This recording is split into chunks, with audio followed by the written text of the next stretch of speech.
manne en die dames wat belangstel in A2A in Amerika. As jy hierdie video kyk, natuurlik is jy op die regte pages en alle social media, Jock 500 Eyster. Ja, gaan 'n bietjie baie man se social media en Lighthouse Media, my buddy Facebook en luister 'n bietjie wat sê Jock help my en wat om te doen. Ja, ek het dit gedoen laas jaar. Ek het baie goed ingestuur na alle agente toe. Baie agente, obviously meeste sê hulle is experience wat ek het nie. Ek het 30 jaar my eie besighede gehad en geen experience in H2A plaas enige toevallig net afgekom op Jock se YouTube channel waar ek gesê het wat presies om te doen om aansoek te doen vir ek het seker net onder 1000 e-mails uitgestuur.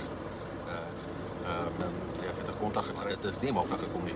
Mense hulle net onthou dan die enige manier is om dit eers vir die Here te gee. Hy weet wat jy nodig sit dit aan sy voete. Hy sal, as jy dit nodig het, sal hy soms iets kry.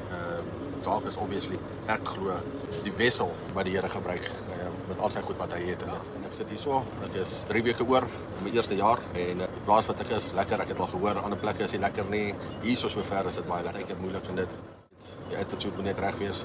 En ek glo dan kan jy die ding doen, definitief. Daar's hoop mense, regtig waar.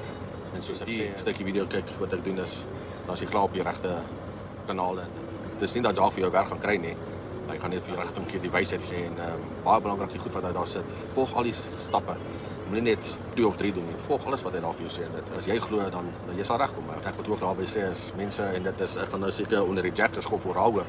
Maar as jy dink jy wil hiernatoe kom net om te party en te syp en te kere te gaan en dit, dan moet jy maar los. Dan moet jy maar los. Regtig want dis nie waaroor dit gaan nie. Obviously dis lekker vir al as jy eerste keer uitkom en dit 'n ander land toe en dit is lekker iets anders te dis goed. Maar sê waarvoor ons hier so is. Dit gebeur dat ek op jou YouTube channel afgekom het.